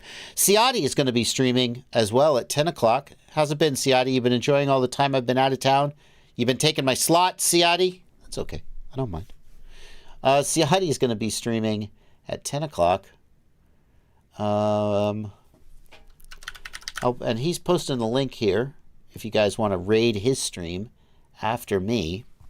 Mad Skills Monday featuring Tricky FPV, t-shirt giveaway, mailbag, and Q&A. There's the link to his.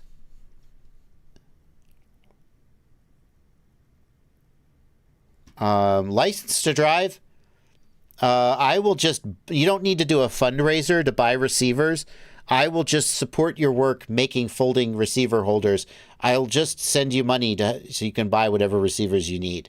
Email me separately. That's a project I will 100% get behind. I use your receiver holders. Just last week, I needed a receiver holder and printed one of yours. So I'll 100% support that. For those who don't know what I'm talking about. License to Drive is Ridwan Hughes is his actual name. At least as far as I know it is. He could be lying. He has a whole bunch of cool shit on Thingiverse, including these really versatile antenna mounts. Very simple, very easy to print, very fast to print, just a beautiful, beautiful design. And he has other stuff too. He has these cool mounts for your receivers that lets you mount them on top of your flight controller. I don't use those quite as much. They're pretty slick though. I usually just stick it down with double-sided tape, but I might. And he's even got, the one that I used was this universal one. Where is it? The universal antenna mount which basically works for any T antenna on any width of standoff. Just a really great design. If you need to buy some, like, receivers aren't that expensive, dude. If you need to buy some receivers to make more mounts, just email me and I will definitely be happy to sponsor. At least, I don't know, how many receivers do you need to buy? I'll sponsor at least some of them. Absolutely. We have some super chats. Maybe we can end the stream. Yeah, I know. Rutha Kumar, thank you for 40 rupees. Any good starter FPV goggle suggestion? Well, we just looked at the beginning of the stream at a new Fat Shark goggle that's worth a look, or the Eachine EV800D. By the way, if you do want any, I'm just going to run into Ciati's stream. It's okay. If you do want any product recommendations, check out fpvknowitall.com, which is my website, home of the ultimate FPV shopping list, and we can just go to analog FPV systems, analog goggles, and here's suggestions for goggles to get. I would like to say, this was what I was going to announce. Yes. Thanks to Sean Ames and Ivan Efimov, with whose help I have completely revamped the 5-inch racing page. Just in the middle of winter when everyone's buying racing parts. Shut up! But I've completely revamped, complete rewrite of the racing page, all new products, and it's based on the Multi-GP survey. So these are actual parts, not just the stuff in the survey, but these are actual parts that actual racers use. And I'm very happy to be able to put that stuff up.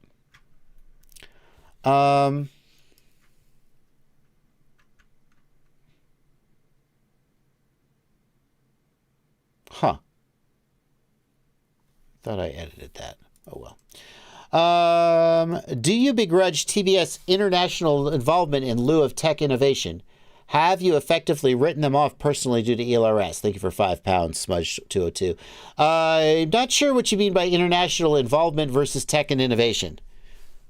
I couldn't say why TBS hasn't released a bunch of new products and innovative whatever.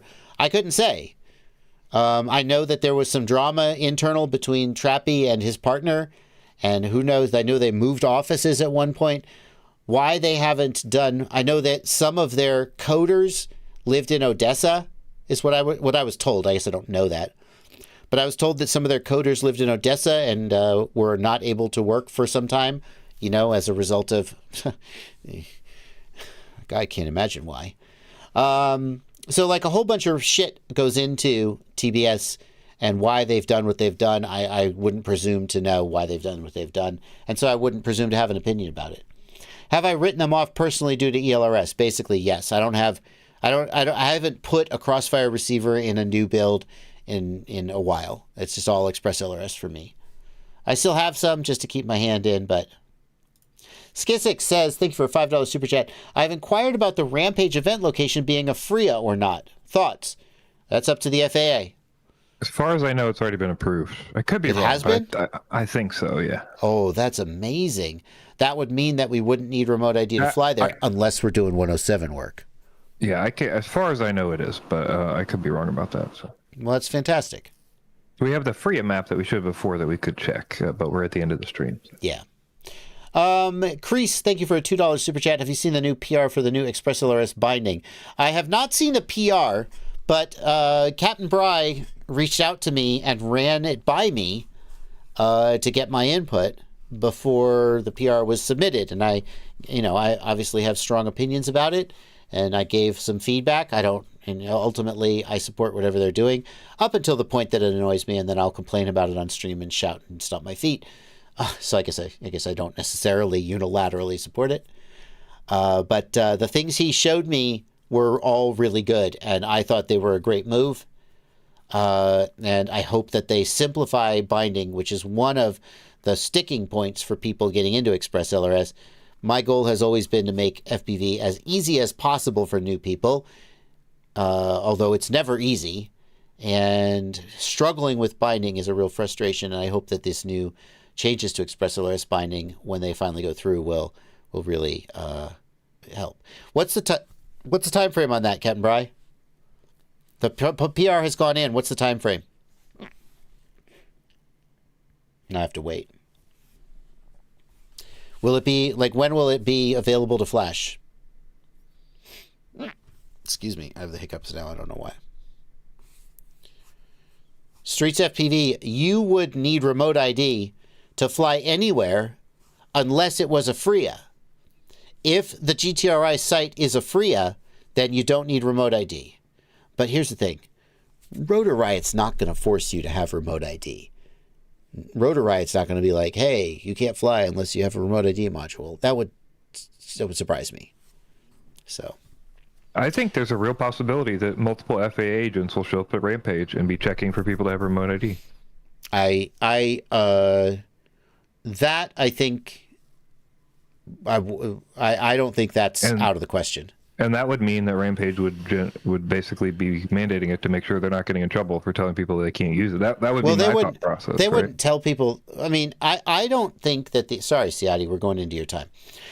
I don't think that the FAA could go after Rotor Riot.